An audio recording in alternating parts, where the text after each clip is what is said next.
The story begins with our protagonist, Wenyu, never thinking that death would come so swiftly. He was a level 4 warrior assigned to a mission the moment he joined the team. However, they were betrayed by the main force team who used their lives to lure a level 5 mutant beast into a trap. Wenyu and his companions became unnoticed bait and cannon fodder, yet he felt it was better that way. Suddenly, the beast appeared behind him. He gripped his sword tightly, launching an attack at the beast and shouting his defiance at the doomsday that surrounded them. Unfortunately, a fog obstructed his path before he could land a hit. The beast attacked, piercing him with its hand, leading to his death. In the blink of an eye, Wenyu found himself sitting upright in an apartment building, gasping for breath. Opening his eyes in surprise, he wondered how he was still alive. Glancing at the alarm clock next to his bed, he saw that the date was May 25, 2117. Realizing this was a year ago, he questioned whether he had regressed in time. His phone rang, signaling an incoming message. He read the message from Mr. Feng, instructing him to work overtime on the weekend to manage a project on a tight schedule.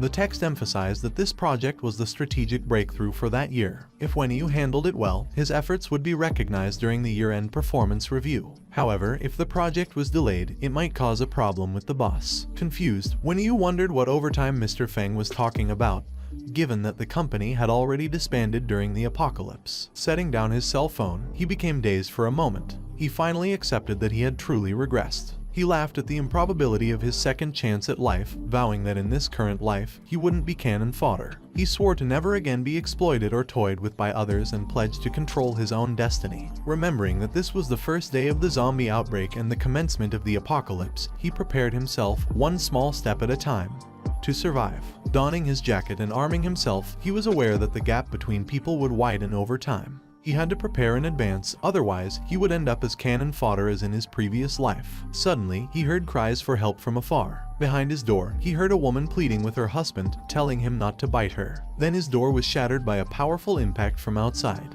A dead woman lay before him and a creature slowly entered his room. A zombie, a being corrupted by demonic energy, losing its senses, strength, and speed, becoming weaker than humans. Their one weakness was the demonic energy core. Upon sighting the zombie, Wenyu realized the sign marking the start of the apocalypse had appeared. He prepares his dagger, relieved that he had prepared weapons in advance. The zombie lunged at him, but he stood his ground. He knew that the location of the core in each zombie varied, often flustering people when they faced these creatures for the first time. However, he had the knowledge and combat experience from his previous life. As long as he hit the right spot, he could kill the zombie instantly. After striking the zombie's core, killing it, a system notification popped up, indicating that he had earned 1 point for killing a level 0 zombie. He was elated, knowing that, just like in his previous life, killing zombies could earn him points. The arrival of the apocalypse plunged the entire world into chaos, with money turning into worthless pieces of paper. Survival of the fittest became the new rule, and a point exchange system was established with the exchange pillars. Points couldn't be traded and could only be earned by killing monsters such as zombies and mutated beasts. By touching the exchange pillar, survivors could use points to exchange for various items or switch to one of the 3 major classes: warrior, archer, or wizard.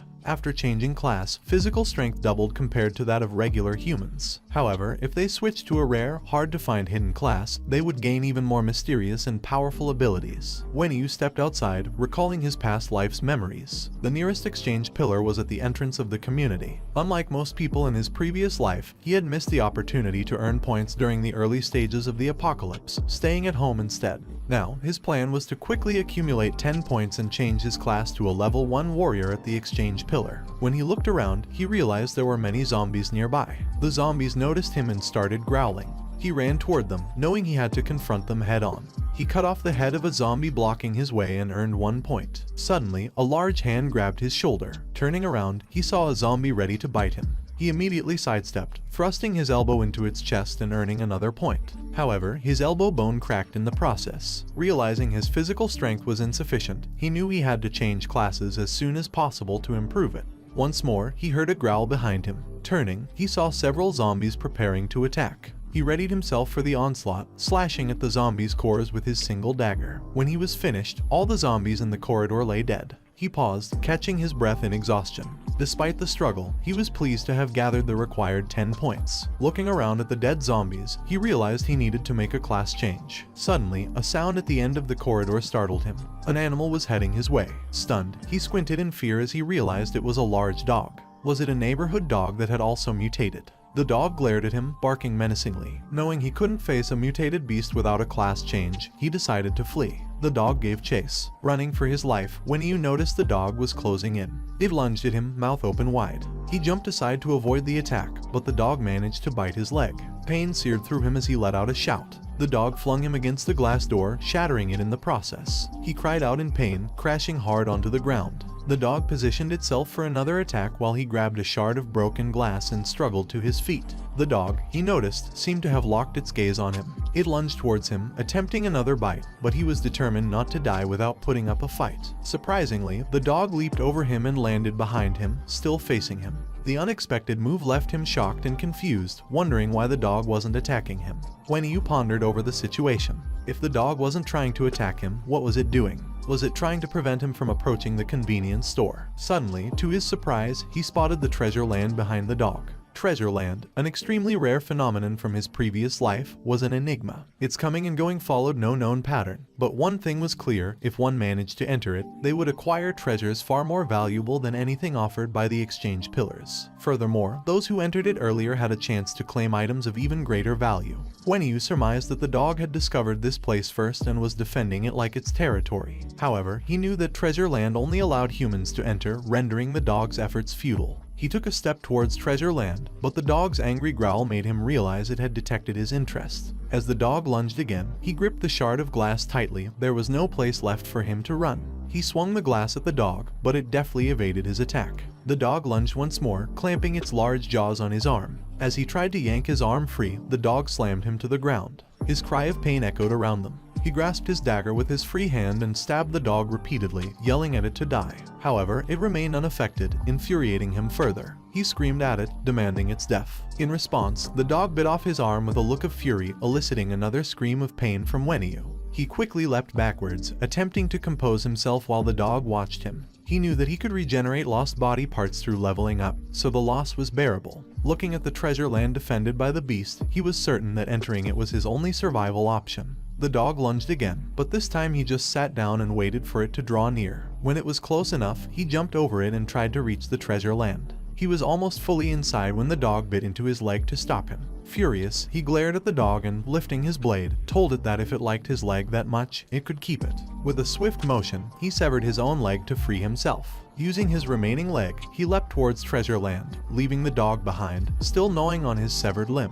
Treasure land enveloped him, tossing him inside. He lay still for a moment before sitting up and turning his attention to a chest, hoping his sacrifices hadn't been in vain. Reaching out, he opened the chest to reveal a glowing scroll. The scroll began to move, prompting him to wonder if it was a hidden class scroll. He inspected the scroll, knowing that it was worth the gamble. While not all hidden classes were superior to ordinary ones, their basic skills were undoubtedly better. As he reached out to take it, the scroll opened, releasing a blinding light. The scroll disintegrated, healing Wenyu's arm, leg, and injuries. A system pop-up congratulated him on changing his class to a Soul Master. He was relieved to level up and recover from his injuries. He had even obtained a skill or innate talent in the process. Wenyu wondered about the nature of the skill he had received as a Soul Master, as all level 1 skills from the 3 major classes were just F ranks. The system showed him that he was now a level 1 Soul Master with a basic attribute value of 2 and a unique skill named Soul Realm. This skill was unique, unranked, and couldn't be forgotten or exchanged. Soul Realm was a place for his soul summons, and a new realm would be unlocked each time the Soul Master leveled up. The system also indicated his successful class change and awarded him a destined soul pet.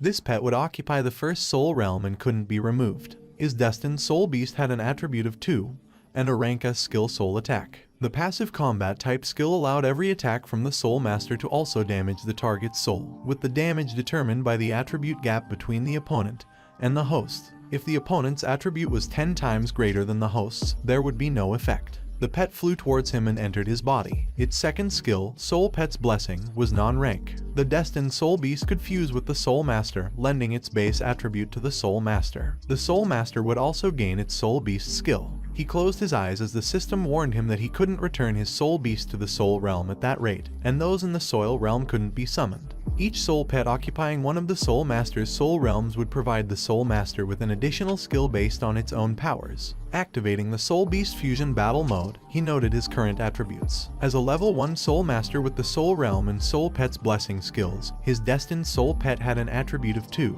To his disbelief, his attribute after the fusion surpassed all other classes. He knew this advantage would allow him to easily defeat future adversaries of the same level. This was the most potent hidden class he had ever encountered. He approached the Treasure Land exit with the knowledge that the dog outside no longer posed a threat. Excitement swelled within him as he contemplated the heights he could reach in the future. He couldn't wait to see what came next. On the other hand, outside, the dog continued to guard the Treasure Land. Suddenly, Wen Yu emerged, catching the dog by surprise. Landing on the ground, he smiled at the flustered dog, attributing his successful discovery of the treasure trove to the canine, and inquiring about an appropriate form of gratitude.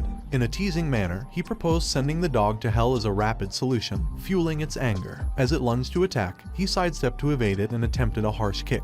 Instead, he found himself thrown away, forcing him to acknowledge the dog's strength. Staring back at his adversary, he realized that even after doubling his own strength, it remained inadequate. So, if brute strength wasn't sufficient, he contemplated the effectiveness of his battle form. Activating this mode, he faced the charging dog, greeted its nearing jaws with a smile and a kick, and commanded it to go to hell. Simultaneously, he executed his first skill, an S-rank soul strike, causing the dog to howl in agony and collapse. Despite its severe injuries, the dog continued to growl. He approached it, marveling at the remarkable power of a soul master, as his initial skill already achieved an S rank. As he neared the injured dog, it snarled at him. However, its injuries prevented it from rising. He noticed something unusual: the dog wasn't dead. To his surprise, it gradually stood up and activated a skill called Awakening Life Battle. This S-rank ability significantly reduced the perception of pain and improved physical fitness exponentially with increasing injuries, with no upper limit. Wen Yu was astounded that the mutated dog possessed an S-rank skill.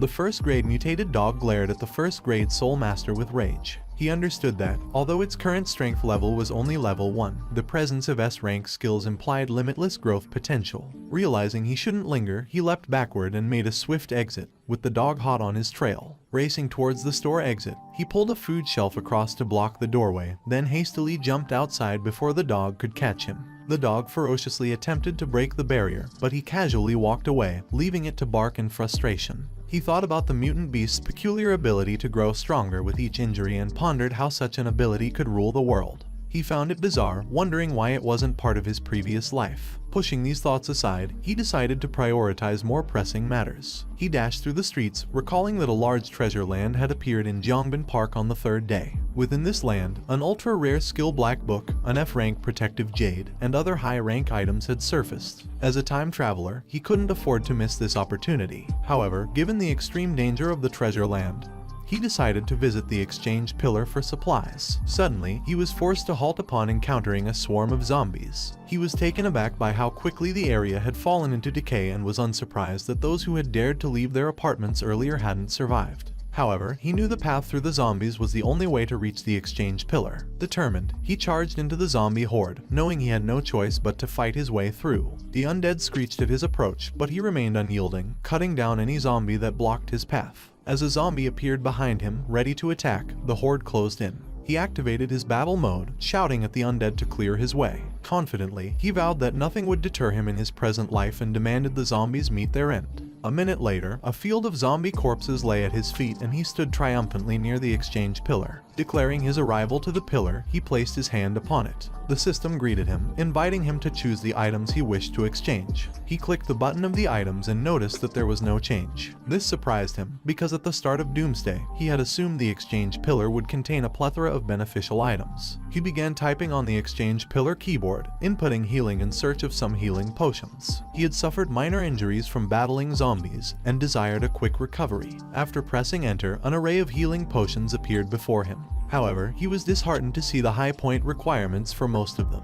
He decided to purchase a basic healing potion, the only one he could afford, which deducted 100 points from his account. Consuming it immediately, he was relieved to experience a swift recovery. The system confirmed his recovery as 100% complete. He then planned to use his remaining points to exchange for other items. Successfully, he managed to obtain a level 1 non-attributed magic crystal. The system elucidated that level 1 non-attributed magic crystals could be used to evolve the physical qualities of individuals in the first grade. Furthermore, during the enhancement process, the skills that emerged would vary depending on the proportion of magic crystal used. If all of the non-attributed magic crystals were used for enhancement, 5 of the least desirable skills would manifest. He crushed the crystal, which absorbed into his body. Considering he had become a soul master, a unique class, he realized he couldn't add any more skills. Thus, using the non-attributed magic crystal wouldn't affect him. Once the crystal was completely absorbed, he sensed that his physical quality had improved by about 0.5 times. He thought that, given better equipment, his overall strength should increase significantly. Several hours later, he walked into a soft DVD shop. Irritated that his insufficient points had hindered his ability to exchange for high-quality items. The shop was full of equipment. He knew he couldn't afford to miss the opportunity when the Treasure Land opens at Gyeongbin Park 2 days later, so he needed to acquire more equipment. He selected an axe, chainsaw, and several other pieces of equipment. With his improved physical quality, he felt confident about making full use of them. The Soul Master was indeed a powerful class, but in non-combat situations, he understood he still lacked a few key skills compared to other classes. He recognized that without his Babel form and summons, melee attacks would put him at a disadvantage. Therefore, acquiring weapons with increased lethality was essential. Leaving the shop with his newly acquired equipment, he contemplated the need to strengthen his soul pet and himself in the future. Doing so would provide him an additional guarantee of survival. Suddenly, he heard a cry for help in the distance. He looked around and discerned it was coming from a nearby building. Inside, a man and woman were backed into corners, besieged by zombies. The man, clearly frustrated, exclaimed there were too many zombies for them to break through. The woman, calling the man her brother, fearfully questioned what they should do and if they were going to die there. The man reassured his sister that he would lead the way and she should follow. He picked up a pipe from the ground, but the woman implored him to reconsider, fearing he would die if he attacked. Regardless, the man lunged at the zombies, reassuring his sister not to worry and emphasizing that stalling would doom them both. He attacked the zombies, but was tackled and thrown against the wall. The woman cried out in worry, rushing to his side and anxiously asking if he was okay. One of the zombies nearly bit the woman, causing the man to shout a warning. Fortunately, Wenyu wielded an axe to dispatch the zombie just in time. The siblings looked on in surprise as a stranger cautioned the woman against turning her back to the zombies. The man could scarcely believe that Wenyu had killed the zombie with a single strike. Wenyu then leaped toward the remaining zombies, holding his axe and systematically destroying their cores. The siblings wondered who this savior was. Wenyu, noticing their stunned expressions, prompted them to move. Overjoyed, the man declared their fortune at being saved. Wenyu smiled and continued his assault on the zombies. The man took his sister's hand, urging her to follow quickly. As they hastened to escape, they were stunned to see Wenyu skillfully decimating a swarm of zombies with a single chainsaw. After vanquishing the zombies in his path, he assured them that it was momentarily safe outside and urged them not to wander anymore. The man addressed him respectfully as a young hero, expressing gratitude for his heroism. As he began to walk away, he reassured them, stressing the importance of caution in the future. The man inquired about his destination, and he revealed his plan to seek out weaponry, ensuring he wouldn't be defenseless against the zombies. A lady interjected, saying emphatically that she knew of a place abundant with weapons. He halted and asked for its location. She disclosed it was the police station on Sanhui Road. Currently overrun by zombies, they had barely escaped from there themselves. He expressed his thanks, confirmed his intention to scout it, and bounded away, leaving the siblings astonished. The man speculated if Wenyu was truly heading there, and the lady wondered aloud whether their strong hero could encounter any problems. Later, he dashed along a desolate, ruined street, recalling that the police station the siblings had mentioned should be right ahead. To his surprise, he narrowly avoided a powerful explosion that sent zombies flying. A mutated rat emerged from the fog, and he spotted an infestation of rats attacking and devouring zombies, which left him puzzled. Sequestering himself in a building's corner, he observed the strange scene, wondering about the sudden influx of mutant beasts. He stealthily ascended a street pole, wisely deciding to survey the area before impulsively diving into the action. From his elevated viewpoint, he leaped onto a nearby building. He looked down, shocked to see the mutated rats in combat with the zombies. The ground swarmed with rats and zombies locked in conflict, leading him to speculate about the presence of people in the police station that might be attracting the zombies. Relieved that the zombies were momentarily distracted by the mutant rats, and their attention was fixated on the police station, he descended. Meanwhile, inside the station, the zombies attempted to breach a gate, beyond which a distraught Chief Wang mourned his deceased daughter, aware that the zombies were on the verge of intrusion. Another officer warned them about the growing zombie horde, expressing his fears about their impending doom if the situation continued unabated. Suddenly, Chief Wang announced his resolution to avenge his daughter. A female officer pleaded with him to reconsider, pointing out their odds against the mutant rats and the horde of zombies, but Chief Wang assured them of his solo endeavor, refusing to impose his risky plan on them. As the gate gave way to the relentless zombies, the officers stood aghast, realizing the gravity of their predicament. Chief Wang leveled his gun at the invading zombies. As they swarmed inside, intent on harming them, Wang cursed in frustration, bewildered by his frozen hands. As a zombie lunged at him, an axe flew through the air, severing its head and narrowly sparing Wang. Wang, shaken, questioned what had just occurred, and an officer directed his attention to a figure in the distance. Wenyu carved a path through the zombies, each slice, kick, and slash eliminating his adversaries. As he dispatched a level 1 zombie, the system notified him of the point he had earned. As he approached the officers, he commented on the situation, revealing that he had already accumulated 1,000 points. This left Chief Wang wondering aloud whether Wenyu was even human. One of the police officers remarked that it was astounding how Wenyu so freely advanced in the face of the zombies. However, a female officer reminded her coworker that Wenyu was clearly killing the zombies. She urged them not to merely stand and watch, but to seize the opportunity to escape before the zombies returned. Wenyu and Chief Wang found themselves face to face. Chief Wang introduced himself as Wang Dahai, expressing his amazement at Wenyu's skills demonstrated earlier. Yet Wenyu only questioned why Wang hadn't left. Wang confessed that he had wanted to request a favor from Wenyu. When asked what the favor was, Wang glanced at his deceased daughter on the ground and walked closer to her lifeless body. Holding her, he told Wenyu that his daughter had been killed by mutated rats and he sought Wenyu's help in avenging her. Wenyu pointed out that it would be impossible for the two of them to overcome so many rats. Wang agreed, admitting he knew this but had an idea nonetheless. He informed Wenyu that the police station initially only harbored mutated rats, with only a few zombies. The reason the zombies had appeared was because he had deliberately lured them, intending for the rats and zombies to eliminate each other for the sake of avenging his daughter. Unfortunately, not only did the rat population not decrease, but they also became stronger and stronger. He was devastated, but Wenyu's arrival had sparked a new idea. Wang revealed he had an explosive device with a considerable yield. If detonated in close proximity, it was capable of completely eliminating the mutated rats. His plan was to lure all the rats, then commit suicide by igniting the explosive, leaving Wenyu to deal with the stragglers. Wenyu, however, simply told Chief Wang he was insane. Wang clarified the plan to Wenyu, instructing him to flee as soon as he rushed the rats. If the bomb exploded successfully, Wenyu should deal with the aftermath and avenge his daughter. If it failed, he should leave without a second thought. When Wenyu asked why Wang was so hell-bent on going, Wang replied that the true murderer of his daughter was in the middle of the pack and those on the outskirts were merely its minions. Rats swarmed outside as Wang, holding a bomb, implored Wenyu to help him clear a path. Wang then sprinted towards the rats. One of them leaped at him to bite, but fortunately, Wenyu arrived in time to sever the rat's head. Wenyu told Wang to proceed and that he would handle the lackeys. As Wang ran away expressing his gratitude, Wenyu gave him a curt acknowledgement before facing the rats. He glanced back, realizing that Wang was willing to sacrifice his life to avenge his daughter, marking him as a true man worthy of his assistance. Wang used his body to open the door before landing on the ground. Angered, he told the rat that he had arrived, and it should brace itself for the imminent explosion.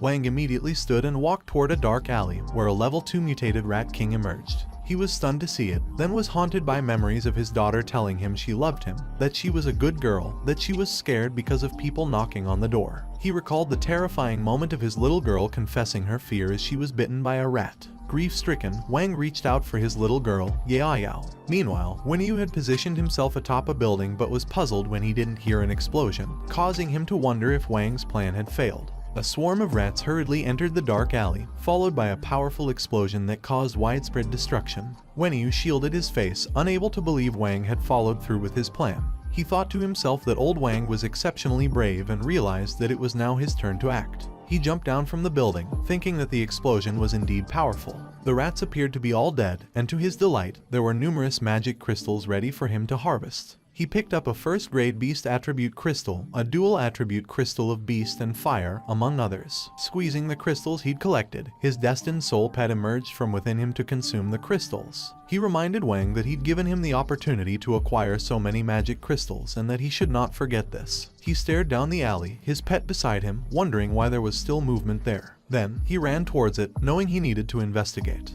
His pet retreated back into his body as he arrived at the devastated scene. Suddenly, he heard a stirring sound from within and a large rat emerged. Stunned, he watched as the rat glared at him angrily. Wang also appeared and urged him to swiftly kill the creature. Surprised, he asked Wang how he'd survived. Wang explained that he wasn't dead and that the rats had shielded him from most of the explosion.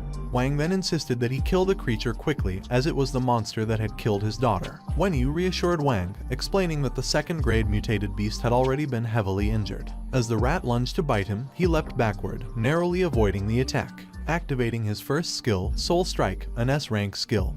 He assured Wang that there was nothing to fear. He attacked the rat using his eye laser power. The laser pierced the rat, bringing it down onto the ground hopelessly. He gripped his axe, looked at the rat, lifted the weapon and decapitated the creature. A system pop-up informed him that he'd killed the second-grade mutated rat, and that he'd obtained 153 points for it. Wang rose to his feet, looking at the headless king rat, and assured his late daughter that he had avenged her. Wenyu smiled at Wang, but was taken aback when Wang collapsed to the ground, thanking him deeply. Wenyu produced some crystals, telling Wang that there was no need for such formality. He then tossed the crystals towards Wang. The chief caught them, and Wenyu explained that it was his risk-taking that had resulted in the acquisition of so many magic crystals. As Wang had survived, it was only fair to split the crystals equally. Speechless, Wang watched Wenyu as he walked away, stating that now Wang's revenge had been exacted. He was leaving. Wang asked him where he was going. Wenyu glanced back and replied that he was heading to Jongbin Park. Later, in Jongbin Park, a swarm of zombies ambled around.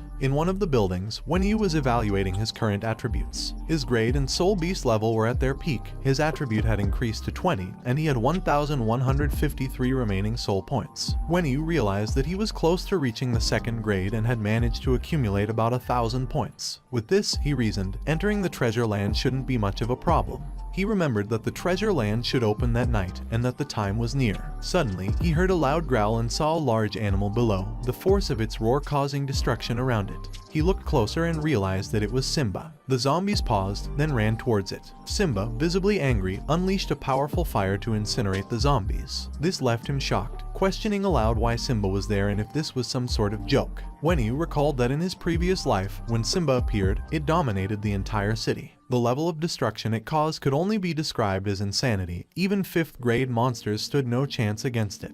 Moreover, he didn't remember hearing about Simba appearing there in his former life. This made him wonder if perhaps there were no survivors, and hence no news emerged. Simba glanced in his direction, and he immediately sat down to hide, cursing under his breath as he nearly got discovered. He also realized that he needed to get stronger to survive. He then jumped off the building, knowing that before Simba found him, he would use this opportunity to kill some zombies and gather points. Meanwhile, a group of humans arrived at the park. One of the men urged his friends to be quick, suggesting that they should seize this opportunity now that most of the zombies had been lured away by the lion. One of the twins questioned their older brother, asking what would happen if the lion found them and voiced that it was too dangerous. However, the man retorted, asking them if they didn't realize the greater rewards found in danger. The man also reminded them that he had previously mentioned that their current location surely contained treasures. They should keep this secret from others. However, one of the twins questioned how he could be so certain. The man revealed a shining pendant and asked if they recognized it. He then explained that before he rejoined them, he entered a silver vortex. Inside, he found a broken box containing a map and that pendant. From these items, he deduced the presence of treasure. Suddenly, the pendant floated into the air, causing them to question why it was acting this way. The treasure land materialized in mid-air, and the man excitedly informed them that the treasure was indeed there. Elsewhere, Wenyu had finished killing the zombies and gathering points. Noticing something, he looked up, relieved that his hard work wasn't in vain. The treasure land had finally appeared.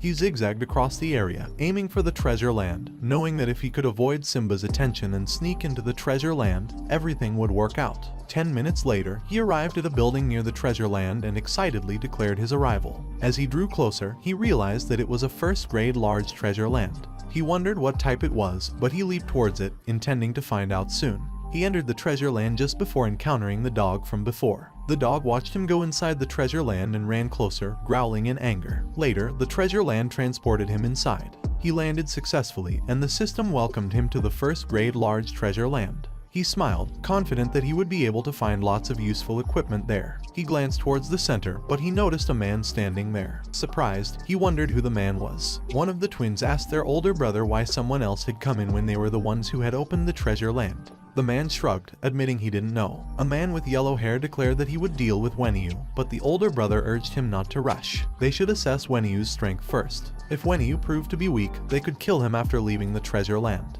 The man referred to Wenyu as a fellow friend and told him not to be nervous, explaining that they had just entered this place too, as it was prohibited for humans to kill each other in the treasure land. Wenyu didn't need to worry about his safety. Wenyu stepped into the center and smiled at them. He found the man's attempts to reassure him amusing, considering he wasn't worried about his safety. He thought that if he hadn't known about the rules of a challenge-type treasure land, he might have already killed them. However, he knew there was no need to rush. If they found something valuable, he would make it impossible for them to take it out of there. A lion statue nearby released the rules. The first rule stated that attacking each other was not allowed in the treasure land. Anyone who broke this rule would be expelled. The second rule was that survivors could enter the challenge arena via stone pillars, and the challenge would increase in difficulty level by level. The third rule cautioned that once the challenge began, they could only choose to exit after each stage was over, and challengers were advised to attempt according to their abilities. Lastly, the individual who passed the highest difficulty would receive the ultimate treasure in the treasure land, and the treasure land would close permanently. After reading the rules, Wenyu found the situation growing more interesting. Suddenly, one of the men touched one of the statues. One of the twins informed Wenyu that since they arrived first, he would be the first to accept the challenge. He then entered the statue, and the challenge began. The first level was filled with regular zombies. Wenyu recalled that, according to his past life, treasure lands had different types. He knew that some were friendly, providing rewards, while others were malevolent, leading to deadly situations, and some were extremely ruthless, desiring a massacre. A man charged at a regular zombie, instantly killing it. This made Wenyu think the treasure land they were in was of the friendly type. The difficulty, he deduced, would likely concentrate at the final level. They were indeed fortunate to have discovered such a treasure land. The system notified the man that the first level challenge was successful, and rewarded him with an F-rank steel sword. It then inquired whether he would like to attempt the next level. Grasping his new weapon, the man agreed, just as 3 zombies appeared at his flanks. They lunged to attack, but with a few swift sword strokes, he successfully completed the second level. The man couldn't help but smile at the ease of his victory and the rewards he was garnering. The system presented him with an F-rank protection suit and queried again if he was ready for the next level. Without hesitation, he responded affirmatively. Their elder brother proudly stated that it was worth venturing to this place, and the man's twin praised him, saying that his twin brother was indeed worthy of the title. They encouraged each other to keep winning. However, the man's twin cautioned him that the challenges would only get more perilous. Wenyu was observing attentively. Suddenly, a massive zombie materialized behind the man. He quickly reached for his sword, shocked to see a zombie with 4 attributes. As it leaped through the air to attack, the man couldn't help but yell that the situation was getting tougher. The zombie grabbed the man's neck and hurled him to the ground, causing it to shatter beneath him. He quickly realized he was outmatched, and for the time being, he needed to surrender. He announced his resignation as the zombie glared at him and slowly vanished. The system notified him that he had failed the challenge, and he vented his irritation at his own carelessness. Wenyu informed the others that it was his turn next. The elder brother encouraged him to proceed, asking if they could spectate from the sidelines. Wenyu agreed, warning them not to be too surprised by his performance. One of the twins, referred to as Tao by his brother, remarked that Wenyu was acting very confident. The man with yellow hair vowed to teach Wenyu a lesson once they were outside. Tao reminded them that Wenyu likely had skills of his own and that they should avoid underestimating him. If Wenyu proved weak, however, he couldn't blame them for seizing the treasure once they emerged. Wenyu swung his axe at the zombie, successfully clearing the first level and receiving an F-rank steel sword.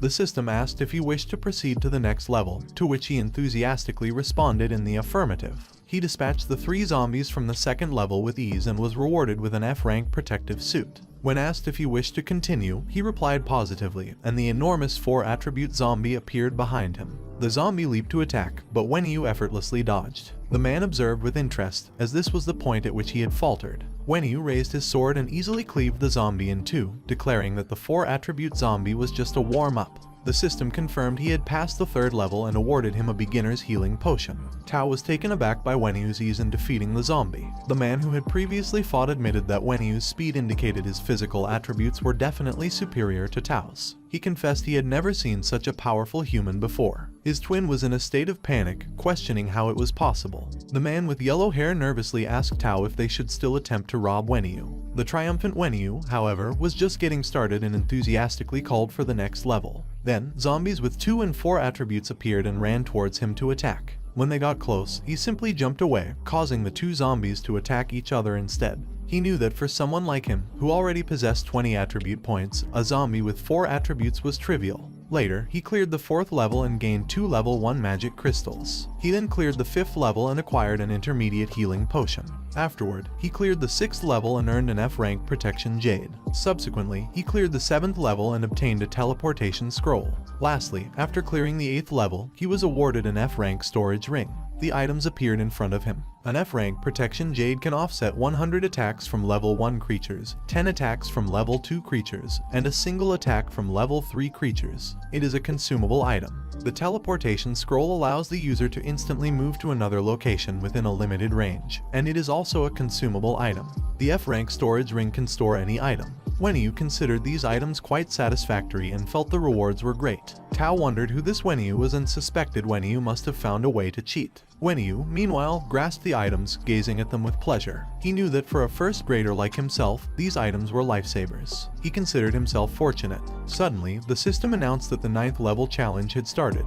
He was confused, wondering why it hadn't asked him if he wanted to continue. He turned around and saw a purple line on the gate. He couldn't figure out what it was and why it looked like a demon gate. Upon closer examination, he realized it indeed was a demon gate, resembling those from his previous life, albeit a few hundred times smaller. He wondered why the demon gate was appearing now. Abruptly, a voice questioned him on how he knew it was a demon gate and where he had learned this. Startled, he turned around asking who was speaking, but the voice told him it was futile, as the speaker was the guardian of the treasure land and thus unfindable. Wenyu had never heard of this guardian and found it odd that people outside couldn't seem to hear it. The guardian told him that he was quite intriguing and, since he recognized the demon gate, he should understand what the last level entails. The guardian then teasingly revealed that a formidable entity was sealed behind the door, leaving Wenyu stunned. A massive claw slowly emerged from the gate as the guardian informed him that, with his current strength, he had a 10% chance of victory. Stunned, Wenyu questioned if the guardian was joking, asking why his chances were only 10%.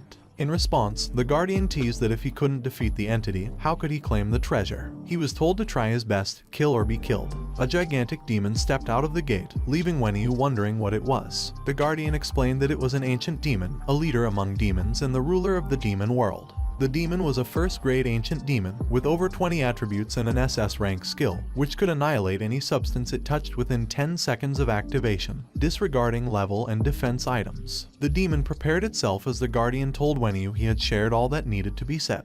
He was shocked to see the demon launched itself into the air and descended in his direction with force. Luckily, he dodged in time, using his hands to shield his face from the debris. He considered the disregard for level and defense items as he assessed the situation. The demon activated its SS rank skill, Extinction. Wenyu knew he would die instantly if it touched him and that he couldn't match it in a direct fight. He resolved to evade for 10 seconds until the skill finished, then launch a counter-attack. The demon roars angrily and the demon rushed at him, swiping with its claws, but he evaded the attack. It lunged again, but he dodged once more, confident that with his combat experience from his previous life, he could avoid all its assaults. While backing into a corner and dodging, he quickly glanced back and saw the demon charging again. Wenyu realized the limited arena space was restricting his movements. He gritted his teeth and activated his soul strike, knowing he needed to buy time as only 6 seconds remained. As the demon attacked, he managed to avoid it while questioning why the soul strike had no effect. He swung his sword in retaliation, speculating if the demon lacked a soul. The guardian laughed, revealing that the ancient demon's consciousness had been erased. He also informed him that after the demon's SS rank skill ends, there's a 30-minute cooldown period.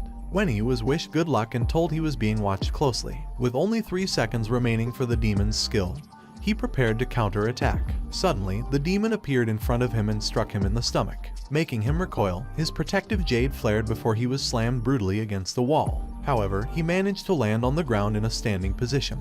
He was relieved that he had survived the entirety of its skill, but he was well aware that the demon's physical attack power remained formidable. Thankfully, the F-rank protective jade had helped him block the damage. He looked at the protective jade, knowing it could nullify damage 10 times. Currently, he only had 9 uses left. Tucking it back into his pocket, he grasped his axe tightly, aware that the ancient demon no longer possessed its extinction skill. Determined, he sprinted toward the beast to strike back. The demon reciprocated, charging at him to deliver another blow. They met in the center. The demon landed a punch to his face, but he retaliated, striking it with his axe, confident that he could now face it head-on. Though the demon's punch was powerful, he had his protective jade at the ready. He knew that even though the ancient demon had robust defenses, continuous attacks to a single spot would eventually break it down. The demon, relentless, landed another punch on his face. The protective jade lit up in his defense, causing him to be pushed back. Yet, he maintained his footing.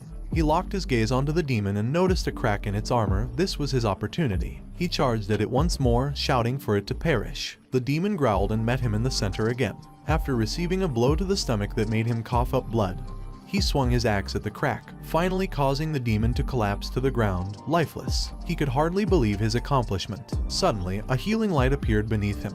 The guardian commended his effort, advising him to take the light as an additional reward. Astonished, he found all his wounds had vanished. A voice then praised his power, highlighting his victory over the ancient demon. Startled, he looked around to see a small child emerging, smiling at him. Caught off guard, he asked the child if it was he who had been speaking all this while. The child responded with a question of his own, asking why he was surprised. The child explained that this was his territory and he could do as he pleased, but he had taken a liking to him. He asked the child for his identity. The child introduced himself as Alcada, the guardian of the 195th treasure land, and suggested he could call him Big Brother as per human customs. Wenyu questioned Alcada about the guardianship of treasure lands. Alcada explained that only sizable or high-ranked treasure lands were protected by guardians. Alcada opened a book, stating the guardian regulations explicitly forbid meeting survivors during their duty. If it weren't for his liking for Wenyu, he would have remained ignorant of their existence. Wenyu inquired about the guardian regulations and their origin. Alcada informed him they were created by the omnipotent master of the world. Upon asking about the master's identity, Alcada replied that he lacked the authority and power to reveal such information, and they should change the topic. Wenyu told Alcada he had one final question. He then asked about the changes in their world, the emergence of classes, the origins of the treasure land, and the appearance of magical creatures. Alcada closed the book, stating these matters were confidential and it would be better for Wenyu not to know too soon. This left Wenyu disheartened and speechless. Alcada addressed him as a young man and asked him to bend down. This left Wenyu puzzled as to why the small child would call him a young man, but he decided to go along with it, eager for his ultimate reward. He asked Alcada about his rewards and urged him to hand them over quickly. Alcada noted his impatience. He reached for something at his side and handed it over, causing Wenyu to ask why it was merely a piece of paper. Alcada explained it wasn't just paper, but a treasure. As Wenyu held it and examined it, his system identified it as an unknown item. When the system finished its identification, Wenyu was shocked to find it was a black book capable of absorbing souls and unleashing the power of darkness. Furthermore, this book was the first chapter of the Black Book Curse, so its ability was significantly weakened. Its current capabilities were as follows. Once enough soul power was absorbed, the spells recorded in the Black Book would activate. The effects were, first, suppression, reducing the speed of all surrounding creatures by 10%. Second, weakness, reducing the power of all surrounding creatures by 10%. Lastly, damage buff, reducing the defense of all surrounding creatures by 10%. The effects lasted 10 minutes and affected a radius of 100 meters around the user. Importantly, curses ignored levels, and spells were triggered by the user themselves. He was engrossed in reading it, then he informed Alcada that it was quite a precious treasure, and it was a pity that it was only a scroll fragment. Then, he asked where the other scroll fragments might be. Alcada responded that he had done more than enough to prove his strength by killing the ancient demon, so he decided to rank him among the humans, assigning him the serial number 2. This took him by surprise and he asked if there was a human who had preceded him. Alcada confirmed this was the case, prompting him to question the utility of the serial number and whether it would bring him any benefits. Alcada explained to him that a serial number was part of a leaderboard created by the lords, and those who obtained rankings were the most talented humans. Moreover, the advantage of the serial numbers was that once they received a serial number, they would be able to gain a certain degree of assistance and support from the treasure land guardians. He stood up and placed the black book inside his ring, smiling contentedly, thinking the ring was rather impressive and it felt like employing a minor hack when entering a treasure land in the future. A system notification appeared, informing him that he had successfully cleared the last level and that teleportation was now activated. He slowly exited the battle stage and was teleported outside of the treasure land ground, causing a collective shock among the group. He was delighted due to his plentiful harvest, and although he had expended most of his F-rank protective jade, he still possessed the space ring and the teleportation scroll. Suddenly, a man called out to him, instructing him to wait. He turned around, perplexed, and noticed the men from earlier wearing awkward smiles. He asked them what they wanted, and Tao responded that he was quite formidable as he had cleared the challenges, and inquired if he was in need of a teammate or something. Wenyu wondered why they were still lingering and whether they were seeking an opportunity to assail him.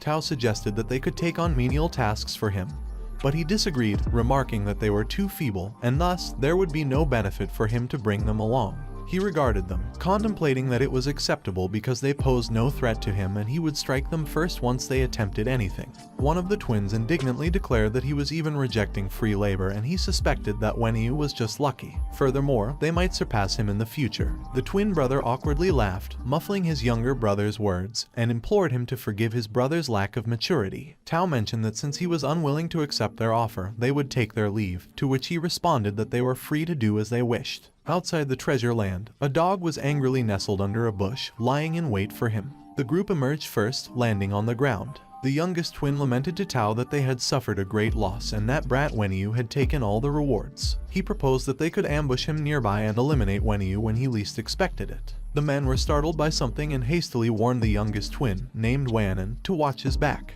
Wanan turned, but the dog pounced on him before he could react. Wanan's older brother frantically called his name. Meanwhile, Wenyu emerged from the treasure land and touched down on the ground. He steadied himself, surprising the men. The dog flung Wanan to the side and glared furiously at Wenyu. He was caught off guard, confused as to why that mutated dog was also present. As it charged at him angrily, the oldest twin assumed it was preparing to attack them. The dog growled at them with fury and tossed the men aside in an instant. Wenyu regarded the dog as a rather tenacious creature that had even followed him there. Given the situation, he resolved to end things once and for all. As it lunged at him to attack, he drew his sword in time and slashed at its head. The dog collapsed on the ground, but its S-rank skill, survival instinct, activated. He noted the dog's strong willpower and it seemed that the more it was injured, the stronger it became, leading him to suspect that its skill was a buff skill. He then turned to face the mutated dog, asserting that they should test its limits. They attacked each other in the center, the force of their collisions propelling them in opposite directions. Wenyu slammed into a street pole and the dog crashed to the ground. Wenyu realized that the dog could defend against attacks, even under the influence of his soul attack, a realization that stunned him. The dog growled at him in anger, but then it simply walked away, to his surprise. Wenyu found himself puzzled by what was happening. Why did the dog leave? He watched it retreat, wondering if it was perhaps traumatized by his soul attacks. However, he decided to let it go, assuring the dog that he would spare it for today. He walked away, warning the dog not to seek him out again or he would end its life. Wenyu then began to retreat, understanding that his priority was to grow stronger. He planned to visit the exchange pillar and ascend to level 2 first. Suddenly, he heard a sound nearby. He halted his escape, confused about the nature of the noise. He looked around and saw the dog running toward him, but noticed that something was amiss. The dog was frantically rushing towards him, but what surprised him more was seeing Samba angrily chasing after it. Samba used its eye laser in an attempt to strike the dog, but it evaded the attack. Samba also launched an attack on him, but he managed to leap away just in time. He landed, perplexed as to how he attracted Samba's attention and anxious about his next course of action. He felt a glimmer of hope upon spotting a light in his direction. Recognizing it as his only chance, he raced toward it with the dog trailing behind him, leaving Samba in disbelief. He lunged towards the Ascension Trial, realizing it was the only way to ensure his safety. Samba was close behind, but he managed to enter the Ascension just before Samba could strike him. Samba glared at the Ascension portal and growled in anger, then turned to find the dog, crying and trembling in fear. Meanwhile, inside the Ascension, Wenyu breathed a sigh of relief. He was grateful for the timely escape, or he would have been minced meat. He noted that the Ascension was identical to his previous experience, then punched the wall in frustration, realizing he was in a private space and wouldn't be disturbed. However, he couldn't help but wonder about his situation after leaving, as Samba would still be waiting for him at the entrance of the pillar. Then, he heard something behind him. Turning around, he saw a beast staring at him and a system pop up informing him that the Ascension trial was about to commence. He was taken aback at first, but quickly grabbed his weapons upon realizing that the boss this time was a rabbit. The system notified him that since he was listed in the human rankings, he needed to complete the trial within 5 minutes. Failure to do so would result in a 10-day ban from participating in the Ascension trial and removal from the human rankings. He wondered if the challenge was about to begin given the time limit. The rabbit leapt into the air, ready to attack him, while the system notified him that he had just 3 minutes remaining.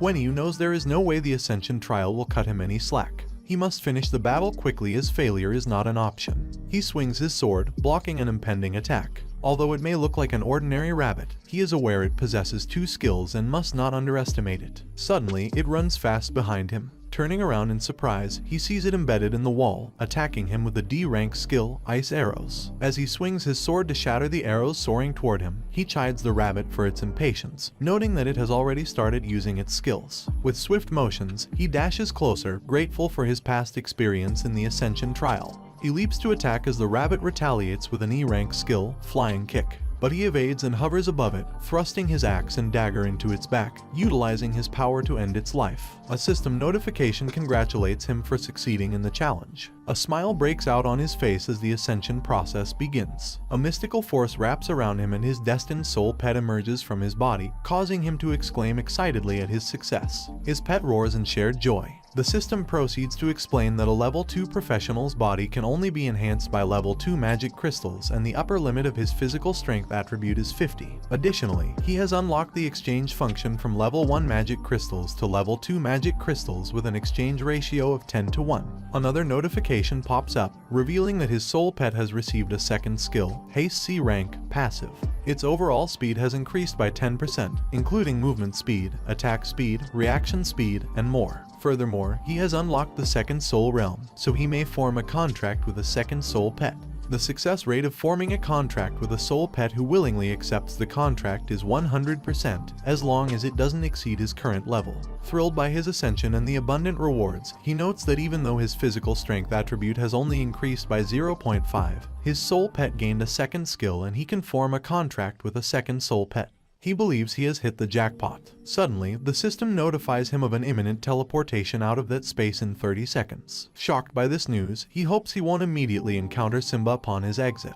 As the teleportation light slowly engulfs him, he resolves to find a way to survive. Just before he's teleported, he realizes the one-eyed dog mutant beast should still be around. Its skill, which allows it to grow stronger the longer it fights, seems to be the perfect solution to his crisis. A few minutes later, he's spat out by the ascension and lands on the ground, hoping his luck isn't too bad. Then he hears a loud crash nearby and sees Simba attacking the dog, knocking it hard to the ground. Simba roars in victory, striding toward the fallen dog. It grabs the dog, pinning it to the ground forcefully. Simba then slowly releases a torrent of fire intending to kill it. However, after the flames subside, it is surprised to find no sign of the dog's body. Simba looks around and spots Wenyu running away, cradling the dog in his arms. He implores the dog to stay strong and not die while Simba gives chase. As they run, Wenyu asks the dog if it remembers they were once neighbors. He looks at the dog, smiling, and suggests that neighbors should help one another. The dog looks at Wenyu and recalls him approaching, wondering why there was a stray dog.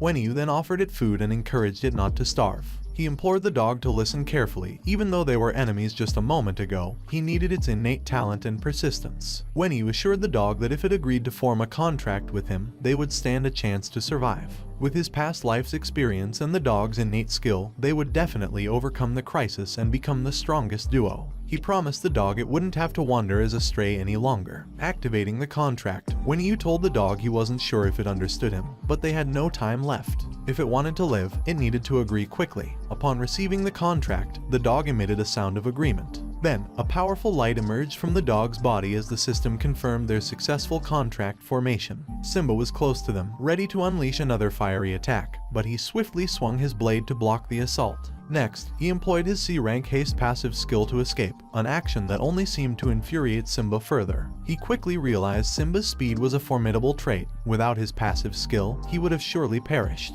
He was stunned when he noticed Simba appearing before him, poised to strike, but equally shocked when he suddenly disappeared. He was teleported a short distance from Simba and began to flee again. Irritated, he remarked that he had only just obtained the teleportation scroll and was already forced to use it. As Simba pursued him once more, he drew his blade and inflicted a wound upon himself, unwilling to give Simba another opportunity to attack. His survival instinct kicked in, prompting him to leap far away from Simba. Meanwhile, the older twin was embracing Wan and shouting furiously that his younger brother's death was Wenyu's fault, and he swore vengeance wouldn't be easily achieved. Tao proclaimed that Wanan's death could not be in vain and someone needed to accompany him to the afterlife, his gaze fixed on Wenyu in the distance. Later, he jumped high and landed in front of a small house. He felt relief wash over him as he recognized the neighborhood and finally managed to lose Simba by running in circles. However, he noticed his bleeding hadn't ceased, so he knew he needed to treat his wounds swiftly. They entered the house, shut the door behind them, and he collapsed in exhaustion. He pulled out a healing potion and drank it, then checked his wounds, noticing the potion's effect. He felt a warming sensation but wondered when he would fully recover. It was then he remembered that his dog, One-Eyed, possessed a healing ability. Placing his hand on One-Eyed, a B-rank rapid healing skill transferred to him. He inspected his wounds again and noted that the healing process had accelerated. No wonder One-Eyed had survived Simba's assault. He sighed wearily, aware that there were no safe havens during the apocalypse, and he needed to conceal himself until he was fully recovered. Overwhelmed by exhaustion, he closed his eyes. The next day, he jolted awake, realizing he had fallen asleep. He examined his wounds and saw that they had healed. One-Eyed barked, drawing his attention, and he inspected its paw as it wagged its tail joyfully. He couldn't believe that One-Eyed had regrown its limb. Petting its head affectionately, he noticed that the relationship between a soul master and their soul pet was not a master-servant dynamic. He hugged One-Eyed, noting that not only had they recovered simultaneously, but they had also formed an emotional bond. He reassured One-Eyed that they had survived this time by assisting each other, and in the future, they would rely on each other for protection. One-Eyed shouldn't worry because it wouldn't be long before they sought revenge against Simba. They celebrated their newfound bond, unaware of a figure watching from behind a window. Suddenly, a hand smashed through the window, reaching for them. He was surprised to hear it, and when he looked back, he saw a swarm of zombies trying to reach them. One-Eyed and he positioned themselves to fight, but he knew that zombies should be very rare in suburban areas like their current place, making him wonder why so many zombies suddenly appeared there. Then, he heard a screeching sound coming their way. A large vehicle barged into the house, smashing the zombies on its way in the process. Wenyu was surprised to see it. The person in the vehicle shouted that the brakes of their vehicle didn't work and that they had almost died. The man asked his team if there were any more survivors there, then the man asked him if he was alright, to which he realized that he was fine. The man told him to get in the vehicle because there were many zombies nearby, and he would bring him out of that place. Wenyu guessed he would go with them for now and walked closer to the vehicle. When he was inside, the man told him that he was lucky they found him, otherwise he would have been in a lot of trouble. Suddenly, a lot of zombies approached them and the man shouted, asking a man named Huzai what he was waiting for and told him that they should get out of that place. Huzai started the vehicle while replying that he got it. The vehicle's wheels slowly moved and Huzai shouted for them to sit tight. Then, Huzai made their vehicle fly into midair. The man told his team that it was time to pull the zombies in. Then they swung the net out toward the zombies. Wenyu, who was looking, wondered if it was a fish net because he never thought that he had heard of that method before in his past life. Using the fish net to capture level 0 zombies, he never thought that there would be people using it so soon after the start of the apocalypse. The man happily told him that they still had a few at their base who hadn't gotten their profession yet, so they wanted to bring some zombies back to let them get a few points in combat experience. Then, they proceeded to drive away while dragging a fish net filled with zombies. The man told him that his pet looked interesting and asked him if he would mind telling them how he got it. He replied that he got it through a hidden profession. The bald man couldn't believe that their crazy world had hidden professions as well. Then, the man sat next to him while telling him that it seemed like he was quite lucky, but he looked like he had been through a lot and asked him where he had come from. He replied that he was in the city when a mutated lion chased him, so he escaped and hid there until his wounds had recovered. He extended his hand while introducing himself to the man. His name was Wenyu, and he thanked the man for taking him in. The man took his hand while telling him not to worry about it because in their present situation, they needed to help each other, and since he got in the vehicle, he was one of them now. Then, the man introduced himself as Sun Ruizing, and they were from a small place nearby where many survivors had gathered. Later, they were close to their base. Ruizing smiled happily at him, and he was surprised to see the Yulin town with an upgraded gate. The gate slowly opened, then a lot of people gathered around the gate to welcome them. The people were glad that Ruizing and the others were back. Also, they had even brought many zombies with them. One of the people shouted that their boss was amazing and that, thanks to them, they would have more professionals. The vehicle went inside while people cheered for their safe return. Ruizing stood up happily to greet the people. He asked Ruizing if it was the gathering place he had mentioned. Ruizing replied yes and that he used to be a truck driver before the apocalypse. When the apocalypse descended, many people died, so he gathered all the neighbors in the neighborhood there so that everyone could help each other survive in their world. Ruizing also told him that they were supposed to go to the city to investigate the situation and see if the city officials had brought the situation under control, but there were too many zombies on the road, so they had to retreat. Then, Ruizing asked him if he could tell everyone about the situation in the city because he was from there, and told him that everyone there was thinking about taking refuge in the government shelters, hoping that the government would help them, to which he agreed. Wenyu knew that there was no way because the first wave of demonic energy invasion would cause 20% of human beings to become zombies, and there would be a large amount of mutant beasts. So even if it's just a small Yilin town, the city's officials weren't in a position to do anything. Also, not to mention the catastrophe that would happen half a year later. Ruizing told everyone to quiet down, and he explained to them that they headed toward the city and they must have definitely gotten some good news because he was sure that the government wouldn't give up on them. Ruizing also told them that as they knew, that day he took some professionals to check out the situation in M City, but there were too many zombies, so they had no choice but to turn back. On their way back, they came upon a survivor. His name was Wenyu, and he had escaped from M City, so he wanted them all to hear what Wenyu had to say. Wenyu was silent for a moment and told everyone that the situation in M City was bad and, in fact, it was much worse than there, shocking the people. Well guys, that's the end of the video. If you like this video, comment part 2 in the comments section. Also subscribe to the channel, hit the bell and like the video. Thank you for watching and see you next time again.